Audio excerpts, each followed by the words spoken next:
Well, hello there. Brian King here, coming at you. One of the things that I notice a lot when I'm approached by people to work with them and their kids is they come to me saying, my child has a problem with school. My child avoids school. My child avoids homework, and so on. And even the IEP is written in such a way where it is believed that there's an issue with the school itself. My child has a problem with school, or my child has a problem in math, so we need to modify the math. We need some accommodations. And one thing that I've kind of realized over the years, which is why I specialize so heavily in relationships when I work with my clients, is that the school problem is typically not a school problem. It's a relationship problem. Let me tell you what I mean by that. There are three kinds of relationships that we have through all of our lives, all of us. And that is the relationship we have with ourselves, the one we have with other people, and the one we have with the world. And when I work with these kiddos, what I find is that their beliefs, the conclusions that they've made about relationships, are the true barriers to success in all these different contexts. I don't care how much time you give a kid to take a test. If your kid is sitting there saying, man, I'm so stupid, I don't get this, I'm just going to flunk it, I don't even know why I bother, man, I wish I would have stayed home today. Under those circumstances, do you think the math is the problem? Well, the kid may have difficulty with math, but what's stopping him from engaging that material? All that crap going on in their head. When I've met kids, and I've met hundreds of them over the years, that have difficulty making friends. Now, some of this is organic, with Asperger's, with ADHD. There are some mechanical difficulties, some skill deficits that make it difficult to connect with other people. But there's also the gremlin. The one that says, oh, well, they're not going to like me, and what if I flub up my words and they're going to think I'm stupid? Okay, you have those skill gaps, but you also have that conversation. That relationship with you that says, I'm stupid, I can't do it, I'm incompetent. That is a relationship problem. The relationship with you and you. Now, let's say you start thinking about other people. Well, other people are mean. They never give me a chance. They're always so impatient. They're always making me do things I don't want to do. Doesn't exactly make you warm up to people, does it? So that kind of self-talk, those kind of beliefs create a barrier between you and other people. So working on that internal dialogue, that belief system, can open the door and close the gap between you and somebody else. That is a relationship problem. So what if you believe that the world is a dangerous place? I can't leave my house because what if I get lost? What if nobody helps me? What if I get attacked by a mugger or something? What if there's a car that's speeding too fast and I get run over? There's all kinds of catastrophic narratives that people can really work themselves up into. I was just talking to a new client today, and a lot of self-sabotage there, which tends to be the case with anybody I work with. A lot of anxiety that's driven by these beliefs or these conclusions about the way the world works. And they typically come in those three forms. They're either knocking themselves, they're knocking other people, or the world sucks. And all three of those are relationship problems.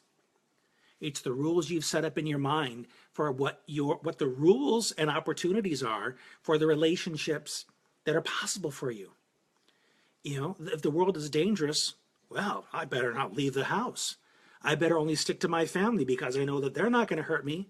But then again, maybe you believe your family will hurt you, and then you isolate. And all of those beliefs about the relationship that's possible for you with the world or anybody else gets in your way.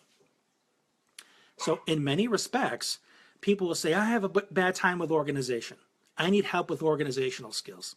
All right, let's examine that relationship. Tell me about that. Well, I'm really bad at organization. I suck at it. I just can't figure it out. So is the problem entirely organizational? Or is the problem also that you have completely given up on yourself? That you believe that you are inept, incapable, incompetent, and there's no way you're ever going to be able to be an organized person. Man, if I believed that way, who knows what I'd be doing?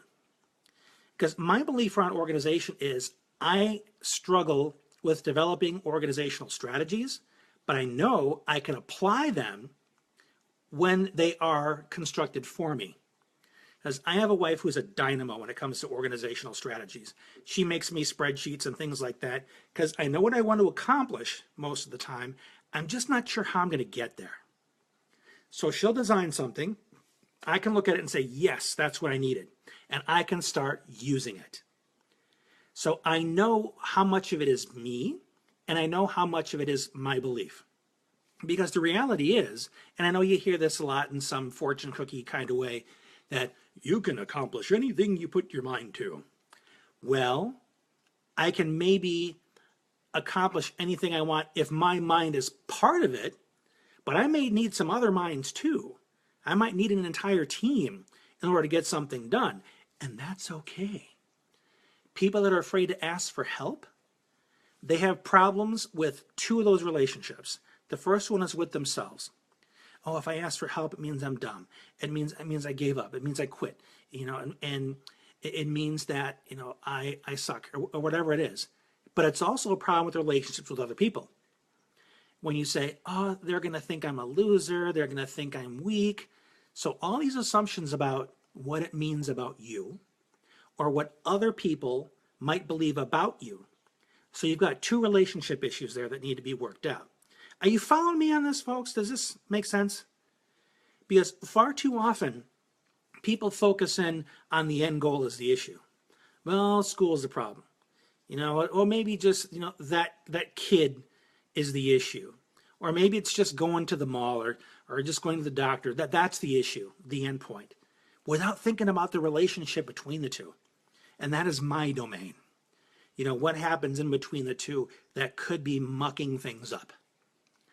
So I just want to throw that out there because it's typically not a way that people look at it, but it's very, very critical. And one of the reasons that I think the clients that I take on have much better success than when they go to other coaches is because I don't think in terms of tactics. Well, you need to use this 10-step formula and you need to fill out this worksheet. Not to say that I don't have those things, but that's not what I hang everything on. Ultimately, the lens I put on things is, what's the relationship like? Let's focus on the relationship. If we can get that straightened out, remove those barriers, then success in whatever you want to accomplish is a hell of a lot more accessible to you. So I will leave you with that. Thank you all, Jenny, Phoebe, Roseanne, Ben, Claudia. I really cherish you. Thank you so much for your time. If there's anybody that you want to share this with because they could really benefit from it, share away. They'll thank you for it. This has been Brian. We'll talk again soon.